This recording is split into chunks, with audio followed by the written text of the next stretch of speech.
Rain hammered the farmhouse door like fists demanding entry. Midnight, Montana. Middle of nowhere. Thomas Miller stood frozen, fork halfway to his mouth. Beans going cold. Because nobody knocked this late unless something had shattered. Broken. Died. The pounding came again. Harder. He opened the door. A woman stood there, soaked through, shaking, clutching papers like they were the only solid thing left in the world. Hair plastered to her face, eyes wild with something between terror and determination.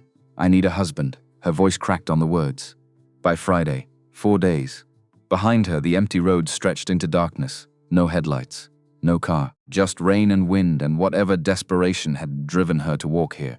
Alone, at midnight, to ask a man she barely knew for the one thing that couldn't be undone. Thomas looked at her, at the papers, at the choice standing on his doorstep, and everything that came after started with one word. The night Rachel Anderson showed up at Thomas Miller's door, he had a cold plate of beans in front of him, and no idea his life was about to change by morning. 11:30. Rain hammering the windows, wind pushing against the farmhouse like it wanted in. He'd just come back from checking a calf that had been acting off. Boots still by the back door. Mud puddling on the floor, fork halfway to his mouth when the pounding started. Not knocking. Pounding. Thomas froze. Nobody came out this late unless something had gone wrong. Loose cattle, truck in a ditch. Bad news that couldn't wait for daylight. He opened the door. Rachel Anderson stood on his porch, soaked through, hair flat against her face, jacket dripping onto the boards, both hands wrapped around a brown folder like her life depended on it. Thomas. Her voice cracked on his name. He looked past her. No headlights, no car in the drive. You drive here? She shook her head. Water flew, walked, from the road.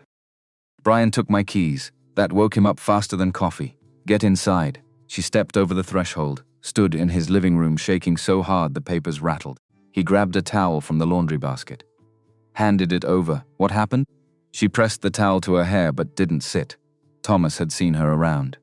Kenneth Anderson's daughter, sometimes in college clothes, sometimes in work boots, pretty in that uncertain way. Moving between worlds, not sure where she belonged. He knew her father better. Kenneth had helped patch fence when Thomas was a kid.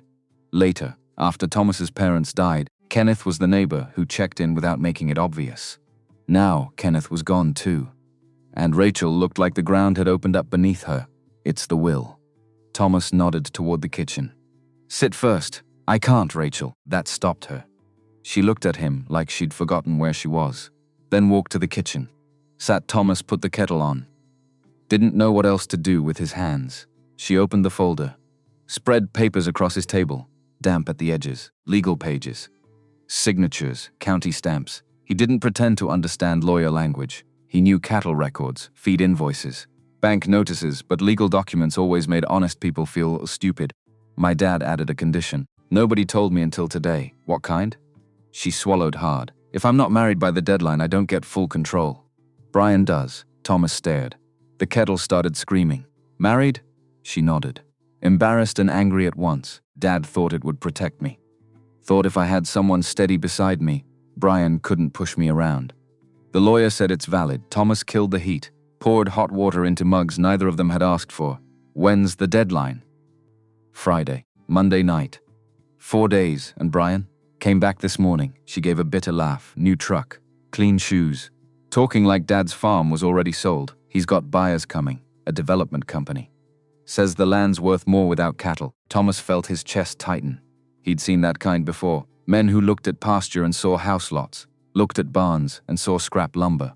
Always said the same things. Be practical. Take the money. Move on. Like land was only land. Not years buried in every post. Rachel pushed a paper toward him. Dad wrote your name. Not in the will itself. With it. Said if anything happened, you were the one who'd understand. Thomas didn't touch it. What are you asking? She looked at him then. Really looked. Eyes red but holding steady. I'm asking you to marry me. The kitchen went dead quiet. Just rain dripping from her jacket onto the chair. Thomas leaned back. Rachel, I know how it sounds. Don't think you do. I do. Fast now. Desperate. I know it's strange, unfair. But I don't have anyone else. Brian's already telling people I'm too emotional. The workers don't know who to listen to. The lawyer keeps repeating the deadline like I can worry it away. Thomas rubbed his face. Too tired for this. Too tired for a woman at his table asking him to put his name beside hers like they were signing for a used trailer. Are you using me? Her mouth opened. Closed. For the first time since arriving, she went completely still. Yes, quiet. But not like that, I'm asking for help. I won't pretend it's something else. That answer hit harder than a polished one. Thomas looked around. Same walls his mother painted yellow. Same table where his father spread bills and pretended they weren't bad. Since they passed, he'd kept things going because stopping felt worse than working himself into the ground. He knew what it meant to inherit land before you were ready. Knew what it meant to have people waiting for you to fail. Rachel's hands tightened around the mug. I don't want to lose this farm. He believed it. Heard it plain in her voice. Still, he shook his head. Marriage means something, I know. No, really means something. Not just a box to check, I know. Smaller this time.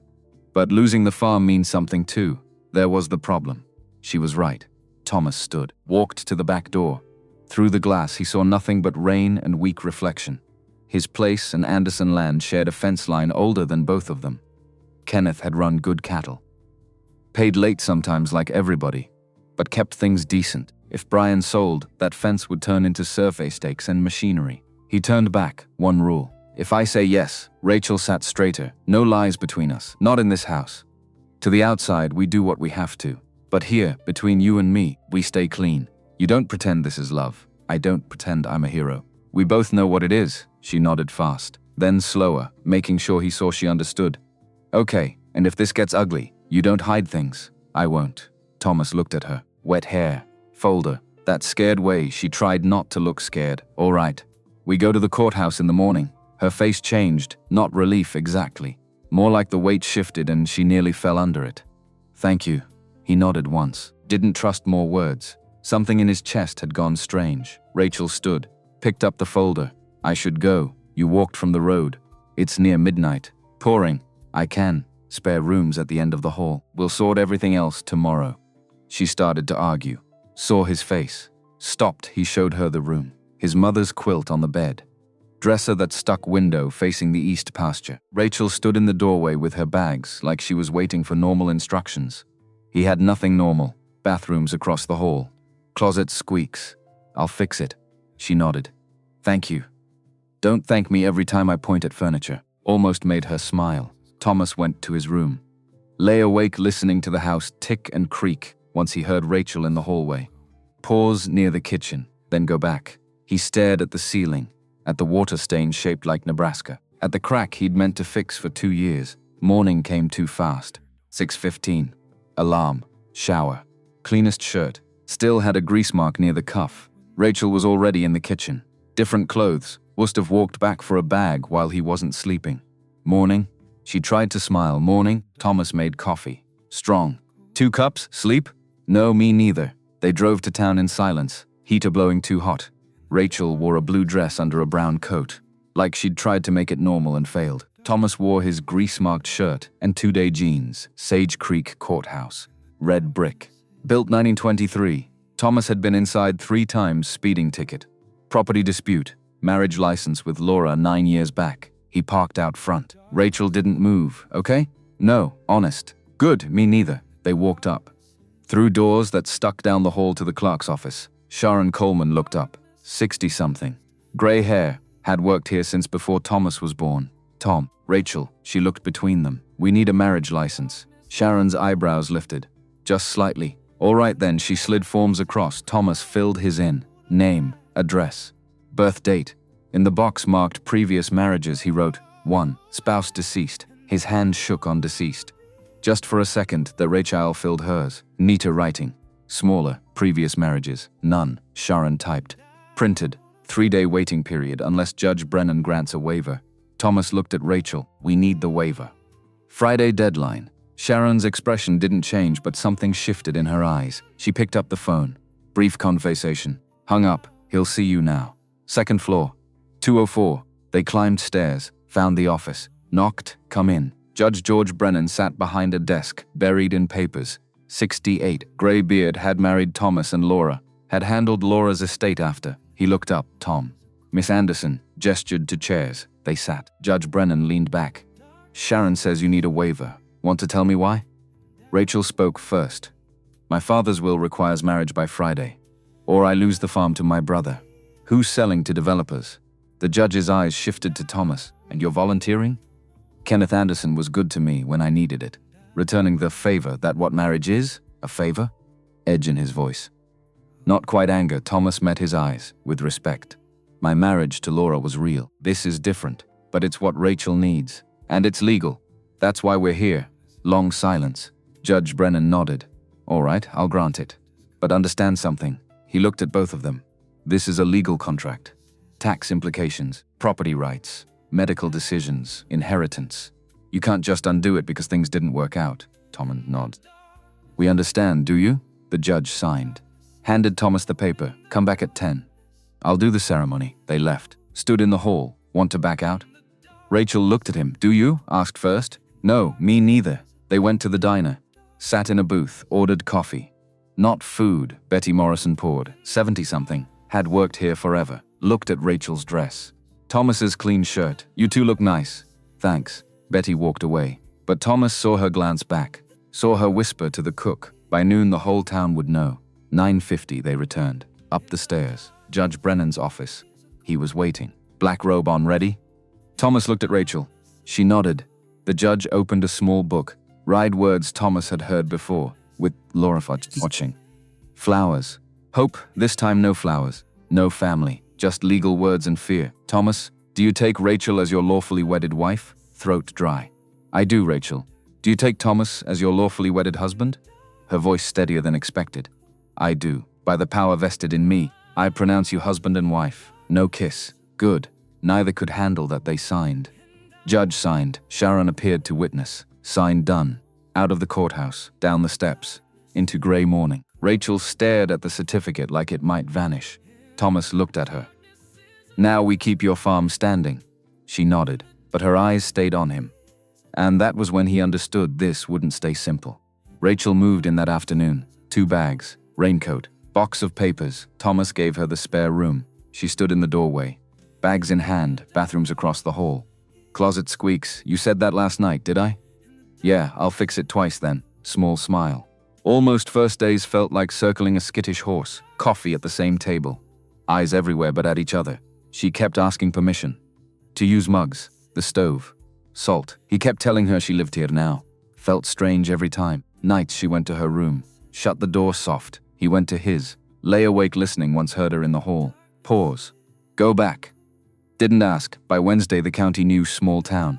By fence staples at 8. By noon someone's knows the brand. Feed store. Sharon at the register looked at Rachel's ring. At Thomas raised an eyebrow. Well, that was quick. Rachel went red. Thomas set mineral blocks on the counter. Need 2 more. Sharon rang them up. Congratulations, I suppose. Thanks. Outside, loading the truck, Rachel stood by the passenger door. Arms folded. Everyone thinks I'm ridiculous. No, everyone's curious. Different thing. Feels the same, isn't? She looked across the lot. 2 men had stopped talking when they came out. Staring now. Regret it yet? Thomas threw the last bag in. It's been 2 days, not an answer. No, don't regret it. She nodded. Didn't look convinced. That afternoon they went to Anderson Farm, Rachel's now. On paper, Gary Hayes was there. Foreman. 55. Had worked for Kenneth since before Rachel was born. Tom, Gary. Gary looked at Rachel. Nodded. Mrs. Miller. She flinched slightly at the name. They walked, checked fences. Looked at cattle, 47 head. Gary pointed out which were healthy. Which needed watching. Rachel took notes. Asked questions. Good ones. Smart ones. But Gary kept looking at Thomas. Not Rachel's. Thomas kept not answering. At the barn, Gary pulled him aside. Can I ask something? Ask. Is this real? Thomas looked at him. Marriage certificate's real. County filed yesterday.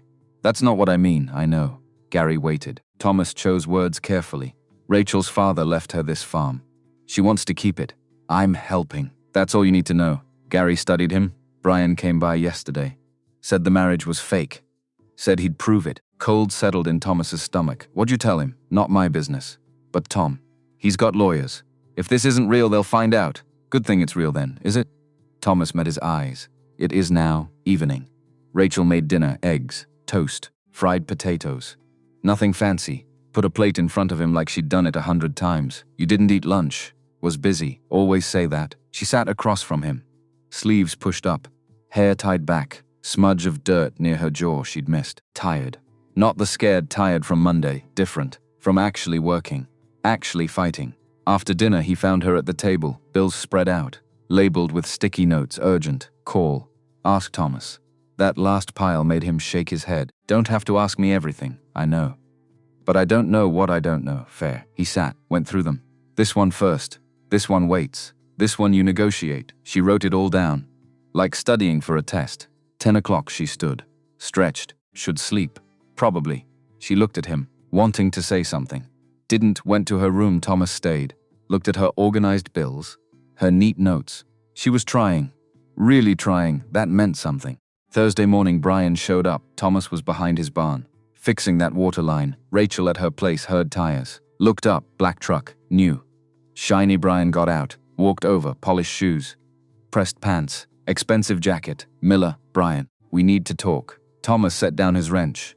Wiped his hands. So talk. Brian looked at the barn. The fence. Thomas says dented truck. My sister made a mistake.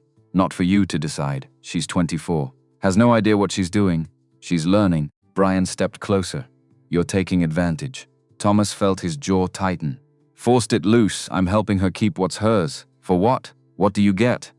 Thomas looked at him. At the expensive clothes and new truck. Nothing you'd understand. Brian's face went hard. I'm getting lawyers. Real ones. They'll prove this marriage is fake. And I'm taking that farm. Do what you need? That all you have to say? Thomas picked up his wrench. That's all. Brian stared, waiting for more. Didn't get it. Walked back. Slammed his door. Drove off too fast. Thomas finished the line.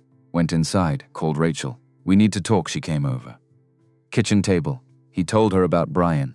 The lawyers. Rachel went pale. They can't prove it's fake. It's not. Legally, no. But if they ask questions, talk to people. Someone might say something. Like what? Like we barely knew each other. Like we're in separate rooms. Like this happened in 3 days. Her hands shook. What do we do? Thomas thought. Act married. Really married? How? Go places together. Talk to people together. Make it look real, she nodded. Unconvinced. What if that's not enough? He didn't have an answer. Thursday evening, the lawyer called Edward Foster, handling Kenneth's estate, Mrs. Miller.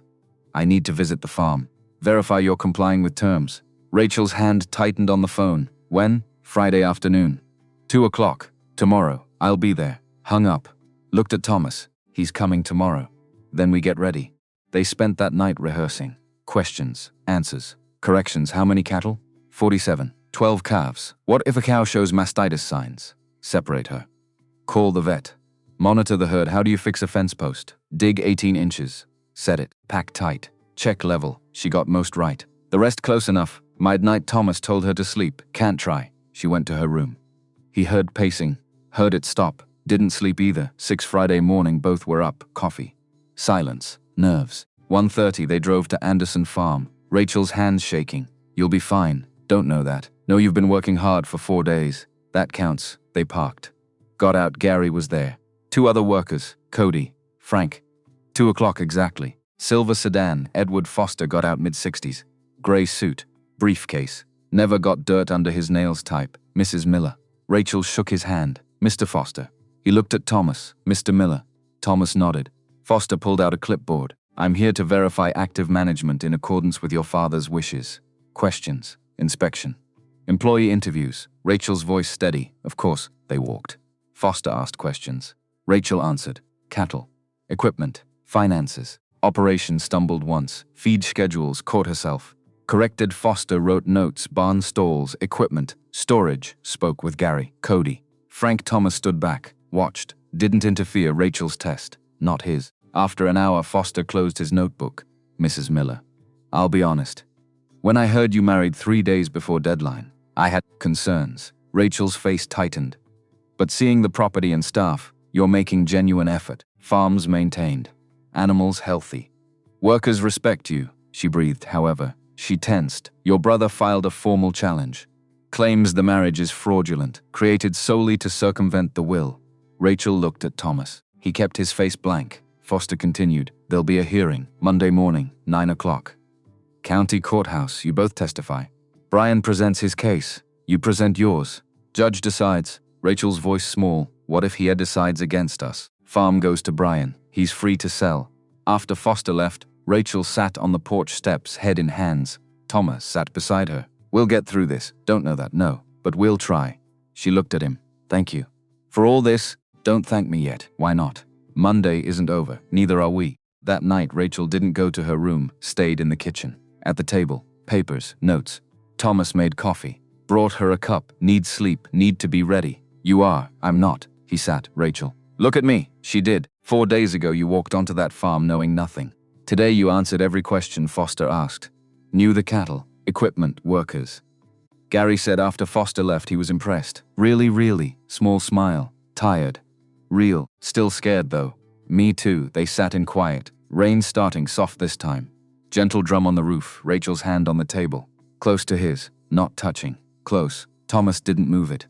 Didn't close the gap. This wasn't that. Just two people in the dark. Trying to get through something hard. Eventually Rachel stood, should sleep. Yeah. She walked to the hall. Stopped.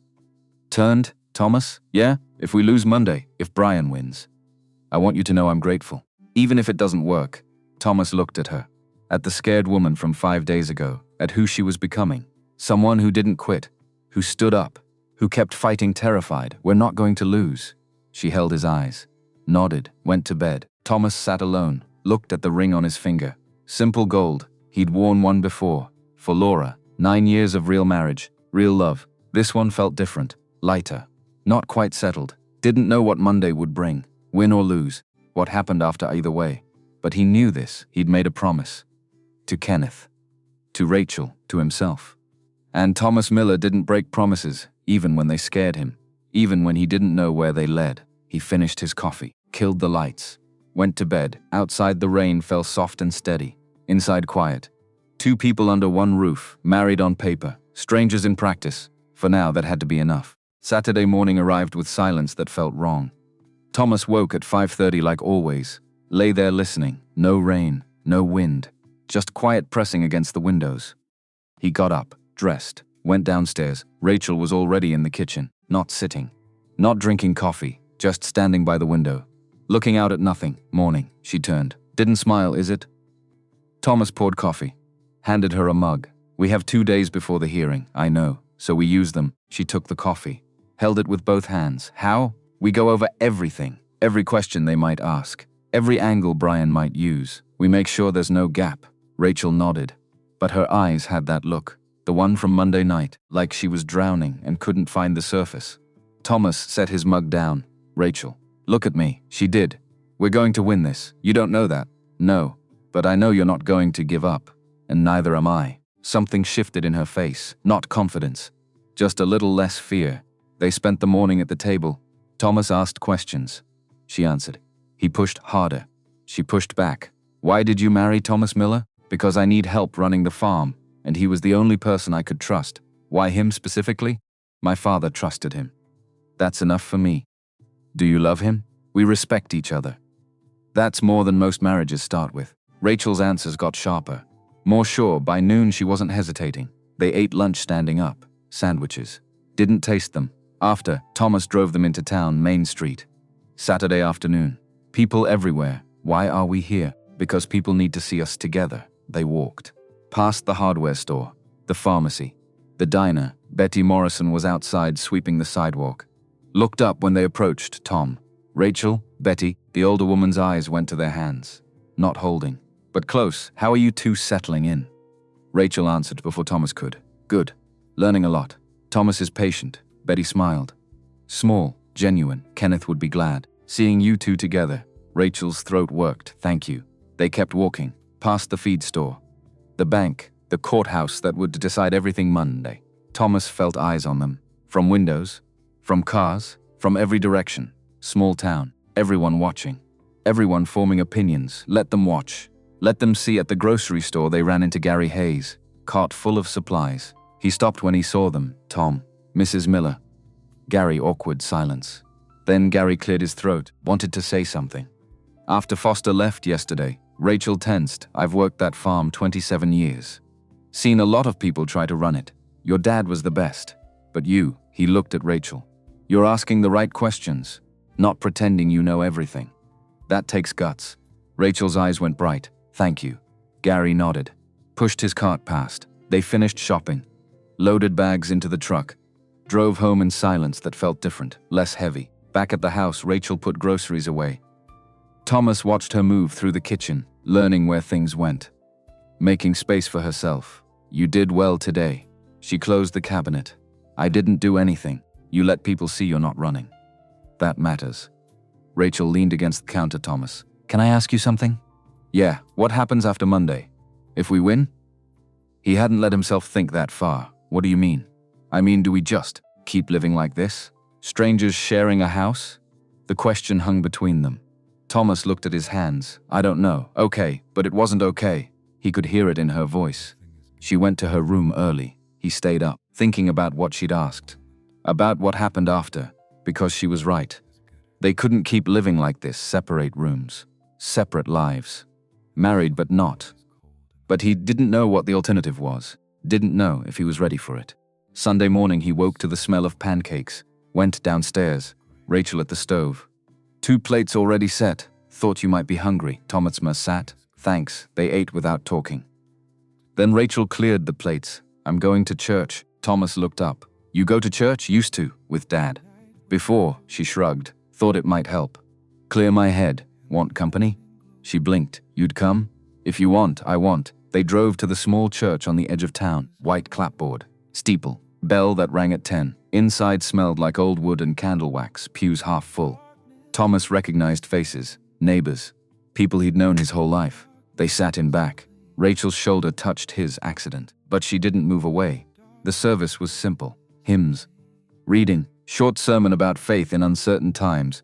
Thomas didn't hear most of it, too aware of Rachel beside him, of people glancing back, of the ring on his finger that still felt strange. After, they stood outside. People filtered past. Some nodded, some smiled. A few stopped to talk. Mrs. Henderson taught Thomas in 3rd grade. Tom, good to see you here, and this must be your wife. Rachel shook her hand. Rachel Miller, Kenneth's girl. I remember when you were little. Used to come to Sunday school. Yes, ma'am. Mrs. Henderson looked between them. I was sorry to hear about your troubles, but I'm glad you have Tom. He's good people. Rachel's hand found his. Squeezed. Yes, ma'am. He is. They drove home. Rachel kept her hand in his until they pulled into the drive. Inside, she turned to him. Thank you. For coming? Course, I mean it. You didn't have to. But you did. Thomas looked at her. Really looked. At the girl who'd shown up soaking wet 6 days ago. At the woman standing in his kitchen now. Stronger. More sure, Rachel. I said I'd help you. That doesn't mean just signing papers. It means showing up. Her eyes held his. Is that all this is? Helping?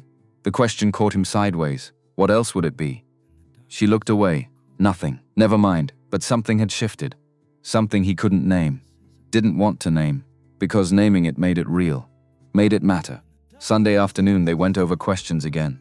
Harder this time. Thomas played Brian's lawyer. Pushed every angle. Your marriage happened impossibly fast. How do we know it's real? Because we chose it. Both of us. That's more than some people who date for years can say. You barely knew each other before the wedding. We knew enough. Sometimes that's all you get. How can you expect to run a farm when you've never done it before? I'm learning. Every day. That's what you do when something matters. By evening, Rachel was exhausted. But ready, they ate dinner in silence. Both thinking about tomorrow, after Rachel didn't go to her room. Stayed at the table, Thomas, yeah?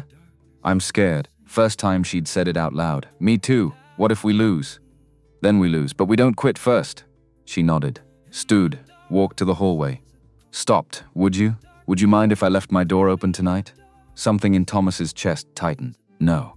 I don't mind, it's just, the house feels big, and I don't want to be alone with my thoughts. I get it. She went to her room. Left the door cracked. Light spilling into the hall. Thomas went to his. Did the same. Lay awake listening. To the house. To Rachel shifting in her bed. To the sound of someone else breathing under the same roof. For the first time in 3 years, he wasn't completely alone. That should have scared him. It didn't. Monday arrived like a fist. Thomas was up at 4. Couldn't sleep. Made coffee. Rachel appeared at 4:30, already dressed. Hair pulled back, nervous energy rolling off her. Couldn't sleep either. No. They sat. Drank coffee. Watched the sky turn from black to gray. At 7 they got ready. The Thomas wore his only suit. Bought it for his father's funeral. Hadn't worn it since. Rachel wore a simple dress. Navy. Professional. Her father's watch on her wrist. They drove to the courthouse. Parked. Sat in the truck, ready? Rachel's hands were shaking. No, me neither. Let's go anyway.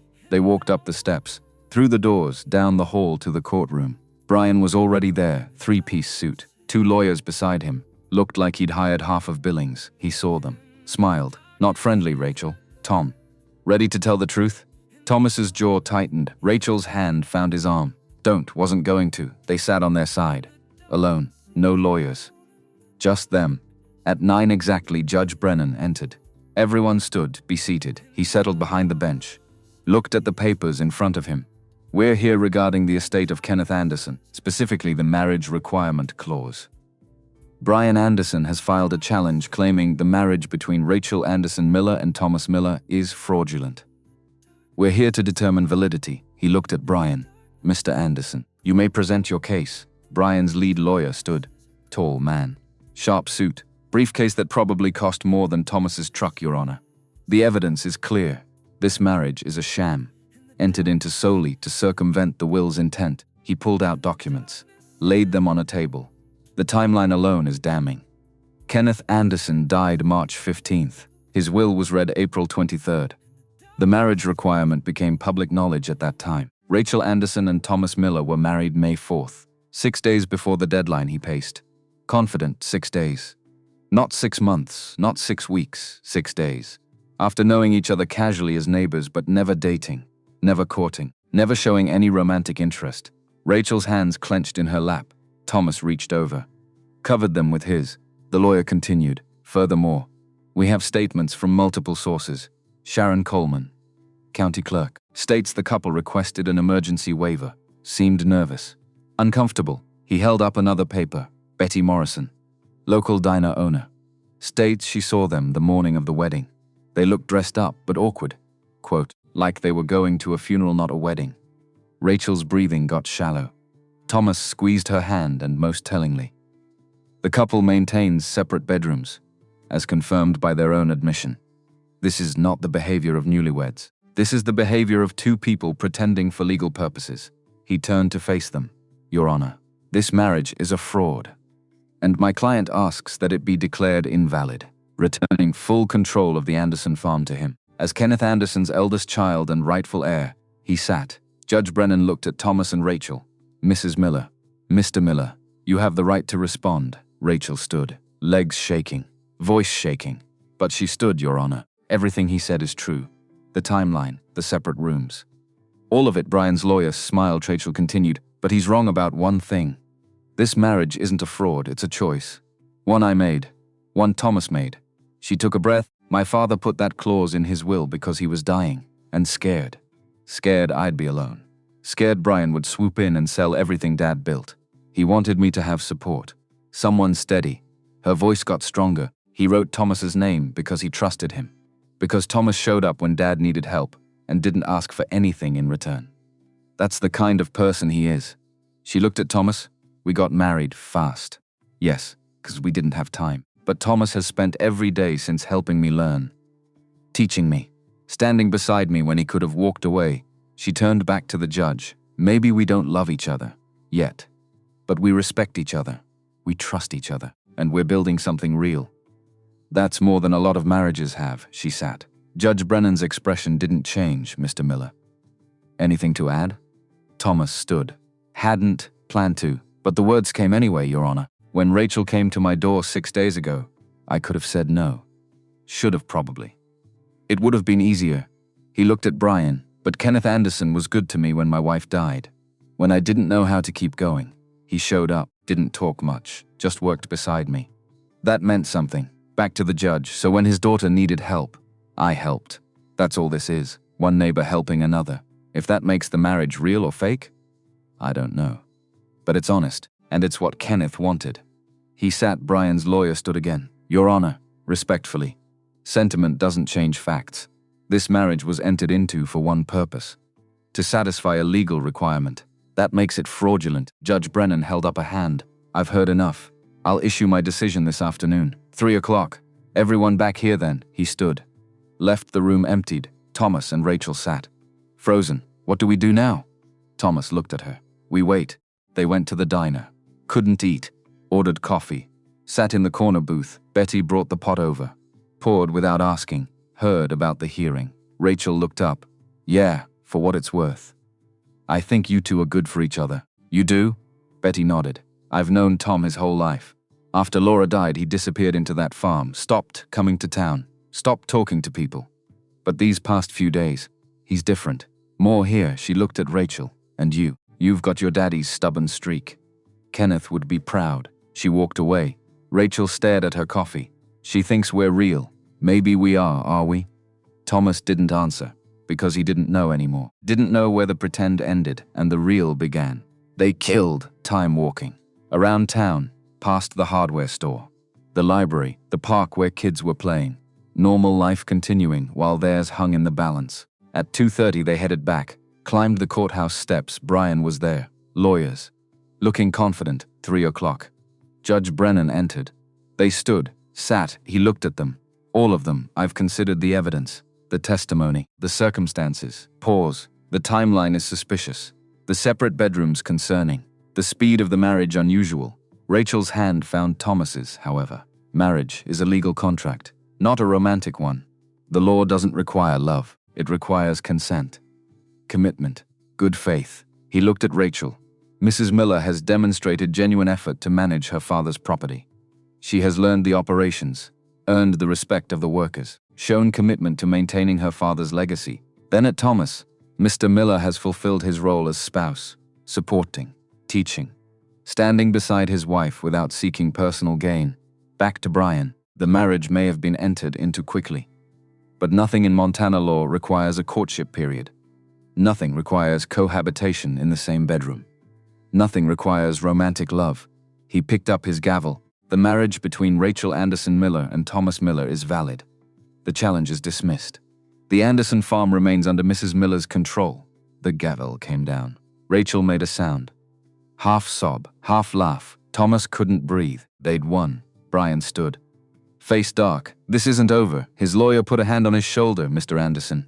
The decision is final. I'll appeal. On what grounds? The judge was clear. Brian looked at Rachel, at Thomas' anger and something else. Something that looked like pain. You think you've won, but you haven't. That farm will break you. Both of you. He left. Lawyers following Thomas and Rachel sat. Couldn't move. Judge Brennan looked down at them. Congratulations. Use this second chance well. They walked out. Down the steps, into afternoon sun. Rachel stopped on the sidewalk. Turned to Thomas. We did it. Yeah, we actually did it. Then she was hugging him, arms around his neck, face pressed into his shoulder. Thomas stood frozen. Then his arms came up, held her back. She was crying. He could feel it. Tears soaking into his shirt. Thank you, thank you, thank you. He didn't say anything, just held her while people walked past, while the world kept moving, while everything changed. Eventually she pulled back, wiped her eyes. Sorry, I thought we'd lose, I know, but we didn't. No, she laughed, shaky. Real, let's go home. Home. She'd called it home. They drove back. Rachel called Gary from the truck, told him the news. He whooped so loud Thomas heard it. At the house she got out. Stood looking at the place. I should go to the farm. Tell the workers. Make sure everything's settled. Want me to come? No, I should do this myself. She started to walk to her car. Stopped, came back, kissed his cheek. Quick, soft, thank you. For everything. Then she was gone, driving off, leaving him standing in the drive with his hand on his face where her lips had been. Thomas went inside. Sat at the kitchen table. They'd won. The farm was safe. Rachel was safe. Mission accomplished. So why did his chest feel hollow? Because now what? Now the emergency was over. The deadline passed. The crisis resolved. What held them together now? He thought about separate rooms. About polite distance. About a marriage that was real on paper but not in practice. Could they keep living like that? Did he want to? The question sat in his stomach like a stone. Evening came. Rachel returned, smiling. Lighter. Gary's thrilled. The workers are thrilled. Everyone's thrilled. Good. She looked at him. You okay? Yeah. Just tired. Me too. They made dinner together. Moved around each other in the kitchen. Easy now. Familiar. After, they sat on the porch, watching the sun set over the fields. Rachel spoke first. So, what happens now? There it was. The question from Saturday. Coming back. What do you want to happen? She was quiet. Then, I don't know. This started as a deal. But somewhere it stopped feeling like one. Thomas's heart kicked. Yeah, I mean, we're married, for real, legally, but we're living like roommates. And it's weird it is, so do we? I don't know. Try to make it real, or do we just keep going like this until what? I don't know. Thomas looked at her proto lit by setting sun. Hair falling out of its tie, hands fidgeting in her lap. Rachel, can I be honest? Please, I don't know what I'm doing. Haven't known since you knocked on my door. I'm just making it up as I go. She turned to him. Me too. But I know I don't want you to leave. Her breath caught. I don't want to leave. And I know this. Whatever this is. It's not fake anymore. No. So maybe we just see where it goes. No pressure. No timeline. Just see. Rachel smiled. Small. Genuine. I'd like that. They sat. Shoulders touching. Watching dark creep across the land. Eventually Rachel stood. I should sleep. Big day tomorrow. Actually running the farm for real. You'll be great. She paused in the doorway. Thomas? Yeah? I'm glad I knocked on your door. Me too. She went inside. He heard her climb the stairs, heard her door close. Softly. Thomas stayed on the porch, thinking about what came next. They had time now. No deadline. No pressure. Just two people figuring out if a marriage built on necessity could become something. More, he thought maybe it could. Maybe it already had. 2 weeks passed. Rachel moved her things into Thomas's room officially, slowly, carefully. Both of them navigating new territory. Some mornings were awkward, bumping into each other. Not knowing where to look, but some mornings were easy. Coffee together, small talk, comfortable silence. The farm kept them busy. Rachel threw herself into learning, spent hours with Gary going over records, walked the property daily, talked to every worker, asked questions, took notes, made decisions, good decisions. Thomas watched her become what Kenneth had hoped, a real farmer.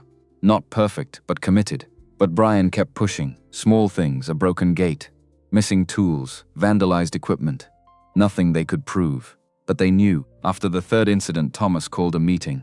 Him, Rachel, Gary, the workers. Someone's trying to scare us, make us think we can't handle this. But we can, and we will. He looked at each of them. From now on, we work in pairs. We lock everything. We document everything. And we don't give them the satisfaction of reacting. Gary nodded, agreed. The vandalism stopped. But the tension remained. Like waiting for the next shoe to drop, 3 weeks in. Late Thursday night, Rachel and Thomas were in bed, her head on his chest. His hand in her hair. Thomas, do you ever feel guilty? About us? He opened his eyes. What do you mean? I mean, you were married before to Laura, and now you're with me. Do you feel like you're, I don't know, replacing her? The question hurt, but it was fair. No, I don't feel like I'm replacing her. I feel like I'm living again, which is different. Rachel was quiet. Do you think she'd be okay with this? With us? Thomas thought about Laura, about their last conversation, about what she'd made him promise. She made me promise not to give up, to keep living, even after she was gone. So yeah, I think she'd be okay with it. Rachel's arms tightened around him. I wish I could have met her. She would have liked you. You're both stubborn as hell. That got a laugh. They fell asleep like that, tangled together. Real in a way that had nothing to do with paperwork or deadlines. Just two people choosing each other, day by day. Morning came with shouting. Thomas woke, grabbed clothes, ran downstairs. Gary was at the door, covered in soot, breathing hard. Fire. At the main barn now. They ran, all of them. Thomas, Rachel. Every worker on the property. The barn was burning. Flames already high. Smoke pouring black into dawn sky. The cattle. Rachel started forward. Thomas grabbed her. No. Too dangerous. They'll die. So will you? Gary was already on the phone. Fire department. But they were 15 minutes out. The barn wouldn't last that long. Thomas made a decision. We get the hose. Wet everything around it. Stop it spreading.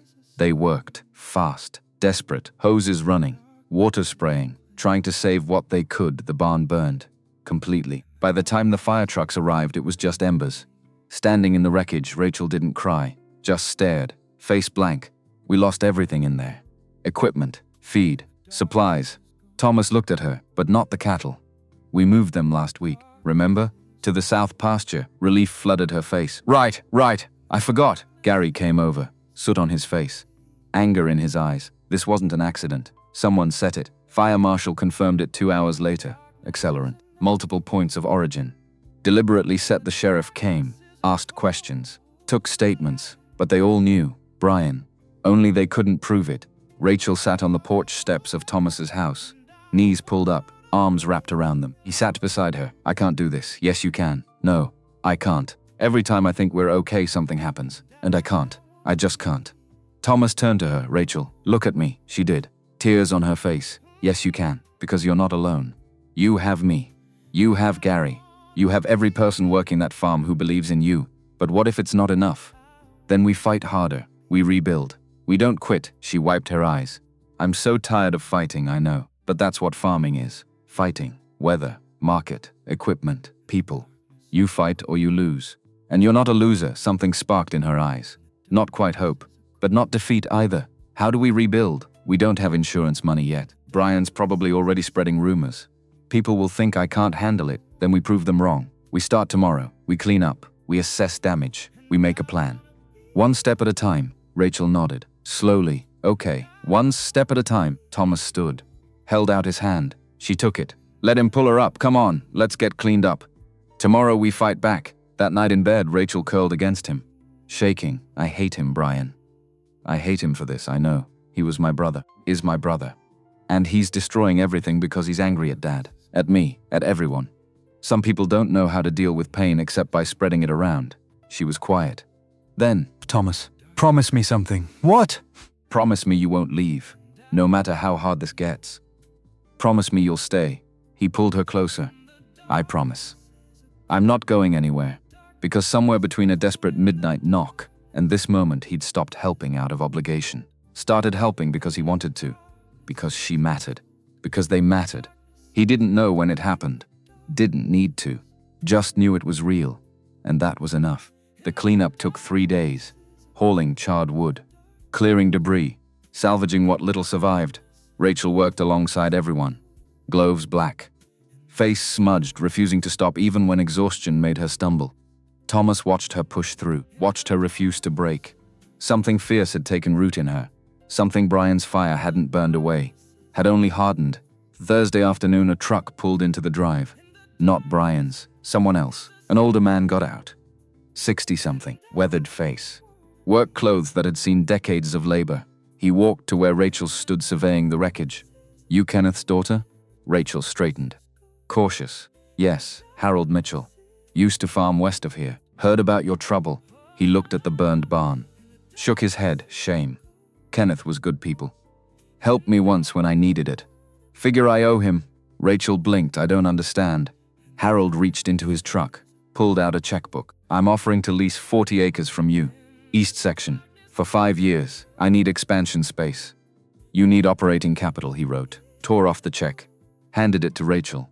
She stared at the amount. $24,000. First year paid up front. Mr. Mitchell, I can't. You can. And you will. Because that's what neighbors do. We help each other. He climbed back in his truck. Lawyer will send the contract next week. You look it over. Make sure it's fair. But the money's yours regardless. Kenneth would have done the same for me. He drove off, left Rachel holding the check. Hands shaking. Thomas came up beside her. That just happened? I think so. She looked at the check again. Like it might disappear. We can rebuild. With this we can actually rebuild. Gary joined them. Saw the check.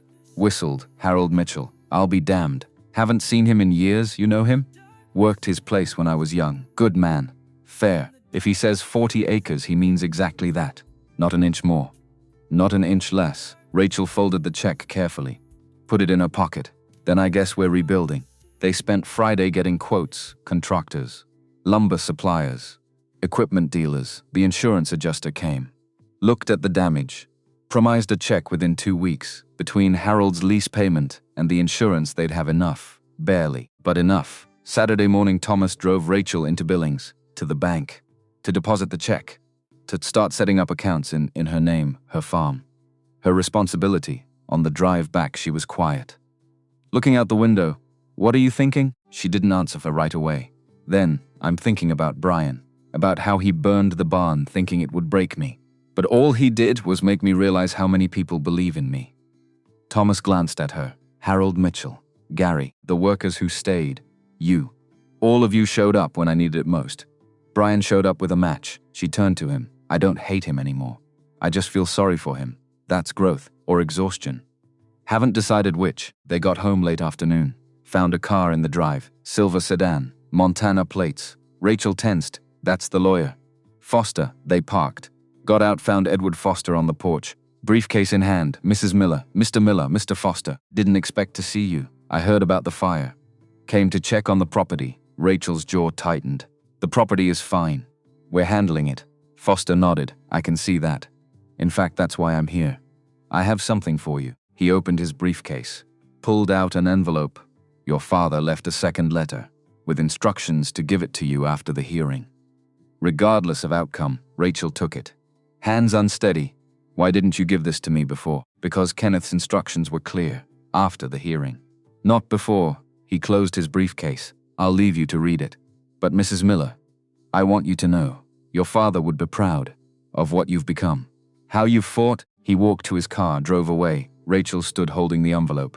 Not opening it? You want to read it alone? No. Stay. They went inside. Sat at the kitchen table. Rachel opened the envelope. Pulled out Tootsie-ish, Kenneth's handwriting. She read aloud. Dear Rachel, if you're reading this, it means you won. The farm is yours, and I'm proud. So damn proud. I knew you could do it. Her voice cracked. She kept reading. I need to explain the marriage clause. Why I put it there. It wasn't because I didn't trust you. It was because I knew Brian would fight. And I knew you'd need someone in your corner. Someone who wouldn't leave when things got hard. Thomas listened. Chest tight. I wrote Thomas Miller's name for a reason. After Anna died, he could have quit. Could have sold everything and walked away. But he didn't. He stayed. He fought. That's the kind of man you need beside you. Whether you love him or not doesn't matter. What matters is he'll stand when everyone else runs. Rachel's hands shook on the paper. But Rachel, here's what I really need you to know. The farm isn't what matters. You are. If you decide tomorrow that farming isn't for you, if you want to sell and do something else, that's okay. I'll still be proud. Because this was never about the land. It was about giving you a choice. Your choice. Not Brian's. Not mine. Yours. She stopped. Wiped her eyes. The second page is for Thomas. She handed it to him. He read silently. Tom, if you're reading this, you married my daughter. Thank you. I know it wasn't easy. No, it probably wasn't what you wanted. But I'm asking you for one more thing. Don't let her quit. Not because she can't, but because she gets scared. Push her. Believe in her. The way I always did. And if somewhere along the way you two fall in love, well, that would make an old man happy. Kenneth. Thomas set the letter down, throat too tight to speak. Rachel looked at him. He planned this. All of it. The marriage clause. The deadline. You. He planned it? Yeah. Are you angry? No. Are you? She thought about it. No, I think he knew me better than I knew myself. Knew I'd need someone to make me fight. Make me believe I could do it. She reached across the table. Took his hand. Thank you. For being that person, you did the fighting. I just stood next to you. That's all I needed. They sat. Hands linked. Kenneth's words hanging between them. That night they didn't talk about the future. Didn't make plans or promises. Just held each other. Two people who'd been thrown together by circumstance and desperations. Who'd somehow found something real in the wreckage. Sunday they rested. Both too exhausted to move. Slept late. Made breakfast at noon. Sat on the porch watching clouds roll across the sky. Monday the rebuilding started. Contractors arrived. Gary coordinated. Rachel oversaw making decisions. Approving plans. Adjusting budgets. Thomas split time between his place and hers. His cattle still needed tending. His fences still needed mending. But every spare moment he spent at Anderson Farm, helping where he could, supporting where he couldn't. 2 weeks in the new barn's frame went up, big, modern. Better than what burned. Rachel stood looking at it. Arms crossed. Something like satisfaction on her face. It's going to be okay. Isn't it? Thomas came up beside her. Yeah, it is. I couldn't have done this without you. You could have. Would have been harder. But you could have. She leaned into him. Maybe. But I'm glad I didn't have to find out. The barn finished 3 weeks later. New equipment installed. Feed stocked. Everything organized and efficient. They held a small celebration. Workers. Neighbors. Even Harold Mitchell showed up, brought his wife. Shook Rachel's hand. You did well. Kenneth would be proud. Rachel smiled. First real one in weeks. Thank you. For everything. Just being neighborly. People left as evening came. Gary last, pausing before he drove off. Mrs. Miller. You know you're the real deal now. Right? What do you mean? I mean you're not. Kenneth's daughter, pretending to run our farm. You're a farmer. Period. He drove away, left her standing there. Processing, Thomas watched her face change, watched her realize Gary was right. She'd become what she'd been fighting to prove. Not through paperwork or court hearings. Through work. Through refusing to quit when quitting would have been easier. That night in bed she was restless, tossing, turning. Finally sitting up, can't sleep? Too much in my head. Thomas sat up beside her, talked to me, she was quiet. Then, I keep thinking about Brian, about how none of this would have happened without him. The fire, Harold's lease, me learning to actually run the place. In a weird way I should thank him. Don't think he'd appreciate that. No, probably not. She looked at Thomas. Do you think people can change? Really change? I think people can choose to. Whether they do depends on if they want to bad enough. Do you think Brian wants to? Don't know. Why? Rachel pulled her knees up, wrapped her arms around them, because he's my brother, and I miss him. Not the angry person he became. The brother I remember, before Dad got sick, before everything fell apart. Thomas pulled her close. Maybe one day he'll remember too. Maybe he'll come back, or maybe he won't. Then that's his choice. Not yours. You can't fix him, Rachel. Can only fix yourself. She nodded against his shoulder. I know. Doesn't make it hurt less. No, it doesn't. They lay back down. Rachel eventually falling asleep, Thomas staying awake, thinking about brothers and fathers and choices people make. Morning brought unexpected visitors. Thomas was checking fence on his property when a truck pulled up. Brian's truck, Thomas straightened. Wrench in hand, Brian got out. Alone this time. No lawyers. No expensive suit, just jeans and a work shirt. They looked at each other. Across 20 feet of Montana dirt, Tom, Brian, can we talk? Thomas didn't move, depends. You here to cause trouble? No, I'm here to apologize. That caught Thomas sideways. Apologize, yeah, for everything. The hearing, the vandalism, the fire, all of it. Thomas set down the wrench slowly. You admitting you set that fire? Brian's face twisted. I didn't set it, but I hired someone who did, which is the same thing. You could go to jail for that, I know. That's why I'm here, to turn myself in. But I wanted to talk to you first, and Rachel, if she'll see me. Thomas studied him, looking for the angle. The trap, didn't find one. Just saw a man who looked tired, used up. Done, why now? Brian looked at his boots. Because I've been angry for so long I forgot what it felt like to be anything else. And then I heard about Rachel, how she rebuilt, how the whole community showed up for her. And I realized she has what I wanted, not the farm, family, people who care. He looked up. I burned that barn thinking it would break her. But all it did was prove she's stronger than me, than I ever was. And I'm tired of fighting, tired of being angry, tired of being alone. Thomas didn't know what to say, so he said nothing. Brian kept talking. I don't expect forgiveness, don't deserve it. Just wanted you to know. I'm turning myself in, and whatever happens. I'm sorry. Tell Rachel I'm sorry. He started back to his truck. Thomas found his voice. Brian. Wait. Brian stopped. You should tell her yourself. She deserves to hear it from you. She won't want to see me, maybe. Maybe not, but she should get the choice. Brian thought about it, nodded slowly. Okay. Will you call her? Tell her I'm coming? Yeah. Thomas pulled out his phone, called Rachel. Brian's here. Says he wants to apologize. You want to see him? Silence on the other end. Long enough Thomas thought she'd hung up. Then, tell him to meet me at the farm. 1 hour. Just him. No one else. She hung up. Thomas relayed the message. Brian nodded, got in his truck, drove off. Thomas finished his fence work faster than necessary, then drove to Anderson Farm, parked where he could see but not be seen, because Rachel said just Brian. But that didn't mean Thomas wasn't watching. Brian arrived exactly on time, got out, stood by his truck. Waiting, Rachel came out of the house, walked toward him, stopped 10 feet away. Arms crossed, Thomas couldn't hear what they said, but he watched Brian's shoulders slump, watch Rachel's face cycle through emotions, anger, pain, something softer. Watched Brian pull an envelope from his pocket, hand it to her, watched Rachel open it. Read, go very still, then she was moving, closing the distance, hugging her brother, both of them shaking. Thomas looked away. Some moments weren't his to witness. 10 minutes later, Rachel came to his truck, eyes red, face puffy. You can come out now. He got out, walked to where Brian stood, looking smaller somehow. Diminished, Tom. Thanks for calling her.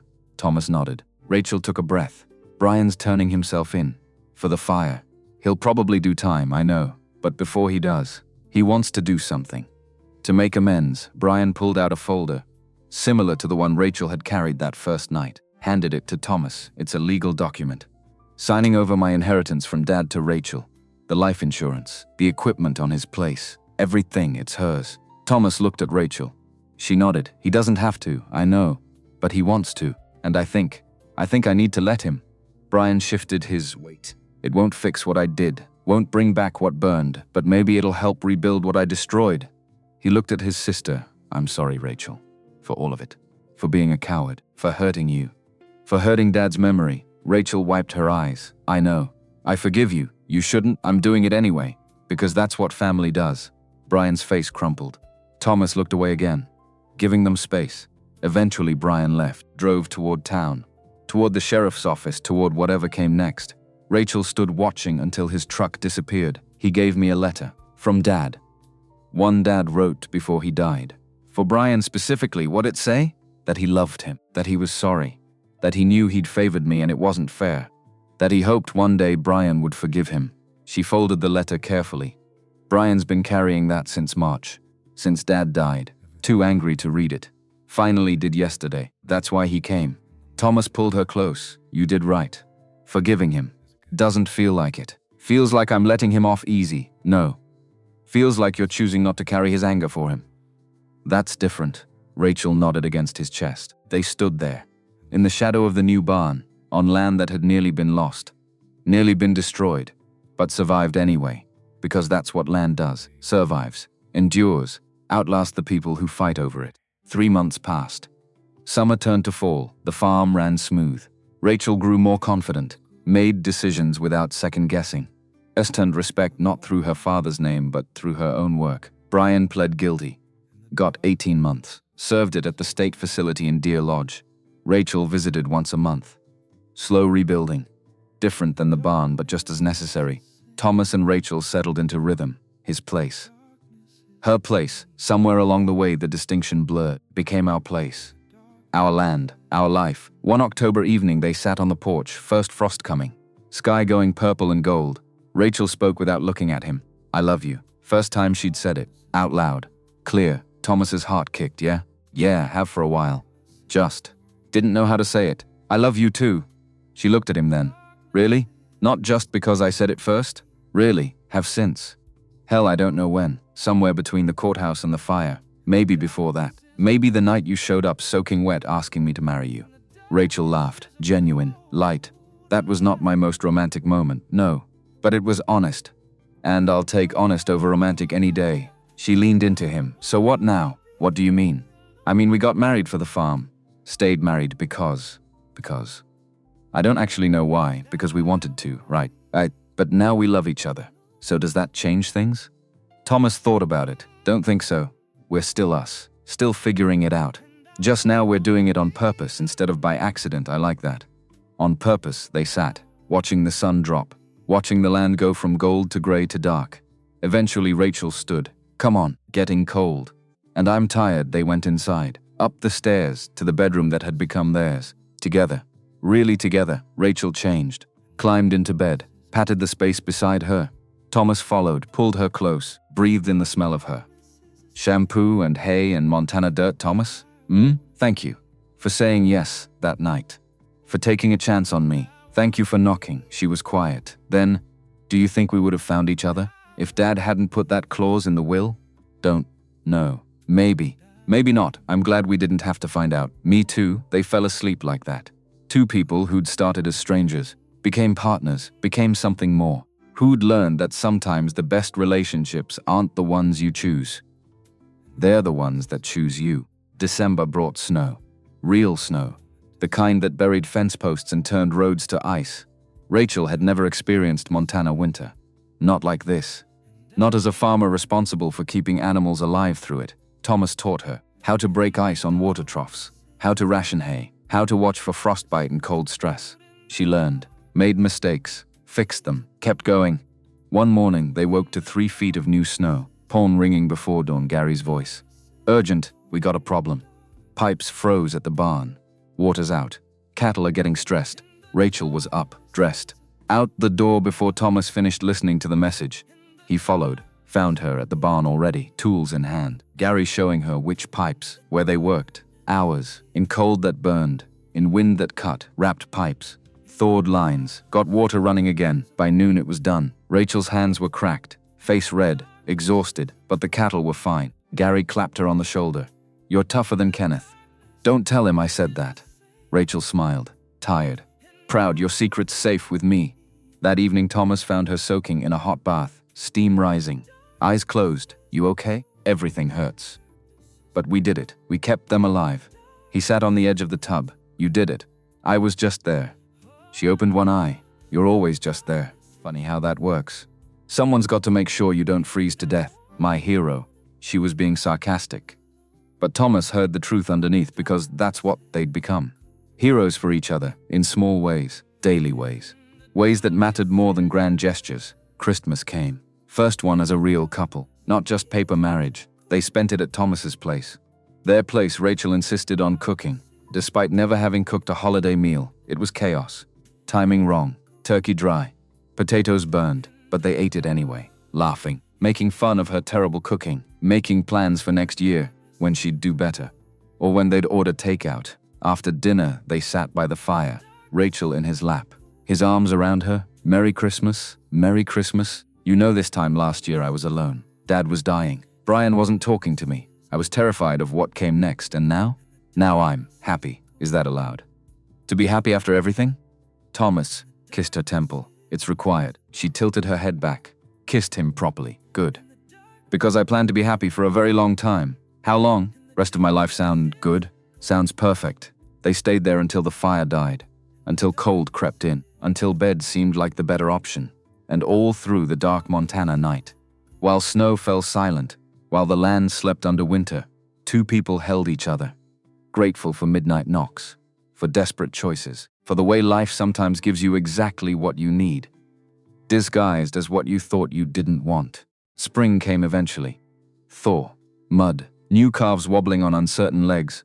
Rachel found Thomas in the barn, checking on a calf that had been born overnight. "Hey," he looked up. "Hey yourself." She had that look. The one that meant she had news. Good or bad, he couldn't tell yet. "What's wrong?" "Nothing's wrong. Just, I need to tell you something." Thomas stood, brushed hay off his jeans. "Okay." Rachel took a breath. "I'm pregnant." The words hung in the space between them. Thomas forgot how to breathe. "You're what?" "Pregnant, about 8 weeks. I took a test this morning, then another. Then went to the clinic in town to confirm, and we're having a baby." In October, Thomas sat down, heavily, on a hay bale. Rachel sat beside him. "Say something." I don't." Terrified, excited, overwhelmed. All of it. Thomas put his head in his hands. "We weren't planning this, I know. We've only been really together for 6 months, I know. We're just figuring us out, I know." He looked at her, but I want this. Want our baby. If you do?" Thomas thought about it, about the last year, about where they'd started, where they'd ended up, about the fact that nothing in their relationship had been planned, but everything had worked out. He stood, pulled Rachel up, held her. "I want this. Want you. Want our family. All of it." She wrapped her arms around him. Yeah, we'll figure it out." "Like we figured everything else out." Rachel laughed. Relief and joy mixed together. "We're having a baby. We're having a baby." They stood there, in the barn, surrounded by animals and hay and the smell of spring, making plans, talking about the future, about nurseries and names and how to tell people, about how sometimes life doesn't wait for you to be ready, just happens, and you either keep up or get left behind. They chose to keep up. That night in bed, Rachel was restless again, hand on her still flat stomach. "What if I'm not good at it? Being a mom, you'll learn, like you learned everything else. But there's no manual for this. No Gary to show me which way to turn the wrench." Thomas pulled her close. "No, but you have me, and we'll figure it out together. One step at a time, same as we did the farm, one step at a time." "Yeah." She relaxed against him. Outside, spring rain started falling, soft, steady, soaking into Montana earth, feeding new growth, washing away winter's grip. Inside, two people slept, tangled together, planning for a future that had once seemed impossible, that had become inevitable. Because that's what love does. Makes the impossible inevitable. Makes strangers into family. Makes a midnight knock into a lifetime. And when morning came, when sun broke through clouds, When the world started fresh, they woke together, ready for whatever came next, because next didn't scare them anymore. They'd faced worse, survived worse, thrived through worse. This was just the beginning of everything that mattered, everything that lasted, everything worth fighting for, the farm, the family, the life they'd built from desperation and determination, one stubborn choice at a time. Summer arrived heavy and hot. Rachel's pregnancy showed now. Small curve, undeniable. She refused to slow down, still working, still managing. Gary and Thomas both tried to make her rest. I'm pregnant. Not dying. You're carrying our baby. In 100-degree heat. While running a farm, women have been doing this for thousands of years. I'll survive, but she compromised. Worked mornings only. Spent afternoons in shade. Let others handle the heavy lifting. July brought Harold Mitchell with an offer. Wanted to extend his lease. Another 5 years. Same terms. Rachel said yes without hesitation. The extra income meant security. Meant planning ahead. Meant breathing room. August brought Brian home. Sentence reduced for good behavior. Served 13 months of 18. Rachel picked him up. Thomas went along, just in case. But Brian looked different. Smaller. Quieter. Like prison had sanded off the sharp edges. Hey sis. Hey, awkward hug. Then Brian looked at her stomach. So I'm going to be an uncle. Yeah, congrats. Both of you. He shook Thomas's hand. Genuine. No anger, no resentment. Just a man who'd paid for his mistakes. Ready to move forward. They drove him to a small apartment in town. 1 bedroom. Basic. Clean. I got a job. At the lumberyard. Starts Monday. Rachel hugged him. I'm proud of you. Don't be. Not yet. Ask me in a year if I'm still here. Still sober. Still trying. Then be proud. I'm proud now anyway. Brian's eyes went bright. He nodded. Went inside. In the truck, Rachel cried. Relief. Hope. Fear. All mixed up. Thomas drove. Let her process. Eventually, she wiped her eyes. He's really trying. Yeah. You think he'll make it? I think he's got a better chance than before. Because now he wants to. I hope you're right. Me too. September brought cooler temperatures. Rachel's due date approached. October 15th, she nested, prepared, washed tiny clothes, assembled furniture, read books on childbirth and nursing and sleep training. Thomas watched her transform. From uncertain girl to confident woman to soon-to-be mother. Each version more impressive than the last. One evening late September, Rachel gasped, hand on her stomach. What's wrong? Nothing. Baby kicked. Here. Feel. She guided his hand. He felt movement. Strong.